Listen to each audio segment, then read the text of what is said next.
이사야 32장 1절에는 정의로 다스릴 한 왕에 대해서 소개합니다. 이 왕은 광풍과 폭우를 피하는 안전한 피난처와도 같을 것이다 라고 말하며 마른 땅에 냇물과 그리고 곤비한 땅에 큰 바위, 그늘이 되신다 라고 말하고 있습니다. 그 왕이 다스리는 나라, 그 왕이 다스리는 나라에서는 다음과 같은 일들이 벌어집니다. 3절과 4절 함께 보시겠습니다. 보는 자의 눈이 감기지 아니할 것이요 듣는 자가 귀를 기울일 것이며 조급한 자의 마음이 지식을 깨닫고 어눌한 자의 혀가 민첩하여 말을 분명히 할 것이라. 3절에 감기지 않는 눈, 그리고 듣는 자의 기울어지는 그 귀는 주님의 말씀을 간절히 듣고 순종하는 그 마음을 표현한 것입니다. 또한 4절에 조급한 자가 하나님의 말씀을 깨닫고 어눌한 자가 담대하게 복음을 전하는 것은 바로 하나님의 말씀의 회복을 의미합니다. 하나님의 말씀의 회복이 필요한 이유는 그 시대가 악하기 때문입니다. 악한 시대에는 악한 자를 높이는 시대입니다. 말씀을 따라가는 자를 존경하는 시대가 아니라 말씀에서 벗어나서 걸어가고 있는 그들의 길을 부러워하고 오히려 그들을 높이는 시대다라고 말합니다. 그러나 5절은 그 악한 시대가 그 정의로운 왕을 통해서 회복될 것임을 선언합니다. 5절 말씀 함께 보시겠습니다.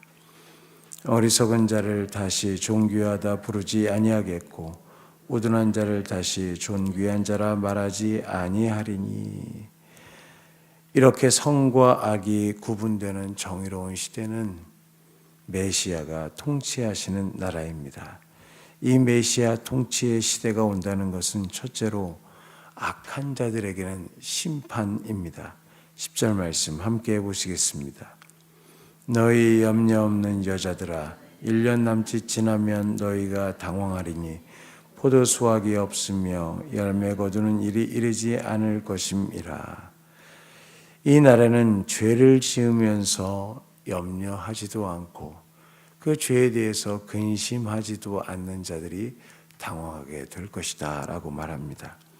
죄에 대한 대가가 있을 것입니다. 둘째로 메시아 통치의 시대가 온다는 것은 참고 견디는 자들에게 회복이 일어난다는 것을 의미합니다.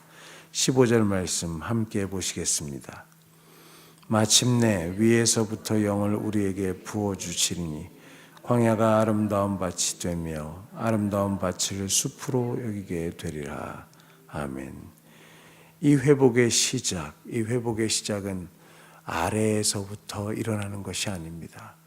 위에서부터 하나님의 주권적인 역사로 성령이 임할 때, 성령의 부으심이 있을 때 일어나게 됩니다.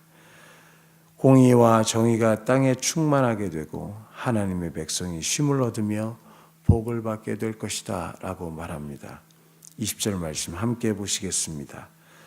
모든 물가에 씨를 뿌리고 소와 나귀를 그리로 모는 너희는 복이 있느니라. 아멘. 말씀을 정리합니다. 계속해서 심판에 대해서 말씀해 오시다가 메시아 왕, 그 심판받아 마땅한 그 땅들이 어떻게 해서 회복이 될지에 대해서 이야기합니다.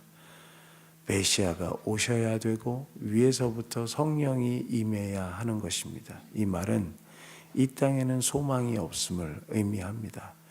여러 왕들이 통치하고 여러 지도자들이 통치하지만 정의가 사라지고 공의가 사라지는 시대에 우리는 때로는 어느 시대에나 그것이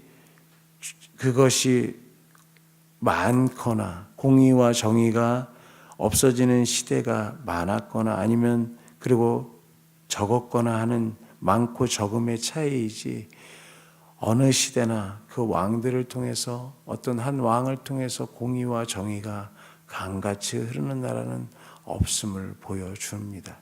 이 말은 이 땅에 대해서 실망하며 살라는 말이 아닙니다. 오히려 이 땅을 보면 볼수록 메시아가 눈에 들어와야 된다는 것이죠.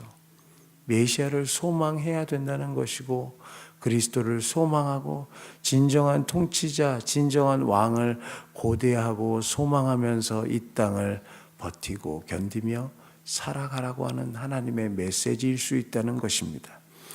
이사야서는 심판을 보여주다가 또 공의의 왕의 통치를 보여주다가 심판을 보여주다가 우리가 소망해야 될 분을 보여주다가 하면서 계속 앞으로 나아갑니다.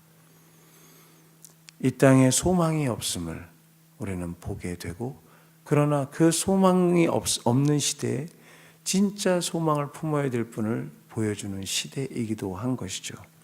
그 메시아를 바라보면서 또한 그 메시아를 소망하는 가운데 우리가 그 정의와 공의를 누릴 수 있는 것은 우리의 어떤 실력이 있거나 그것을 살아낼 힘이 있어서가 아니라 성령을 의지하는 자들에게 부으시는 그 성령의 도우심으로 말미암아 정의를 살 수 있고 공의를 살아낼 수 있음을 보여주는 것입니다.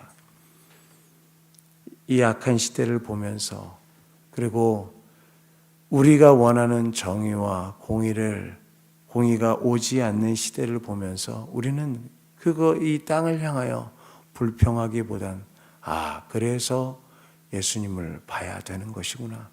그분만이 우리의 소망이 되시는구나. 이 심판과 악한 시대에 우리가 바라봐야 될 분이 그분이구나. 한 정의로운 왕을 소망하고 고대하시면서 성령의 부으심을 간구하시면서 오늘을 살아내시는 저와 성도님들 되시기를 간절히 소망합니다. 그 가운데 하나님이 먼저 우리의 마음에 푸른 초장과 같고 평강의 마음을 허락하시길 간절히 소망합니다. 오늘 말씀을 기억하시면서 함께 기도하시겠습니다.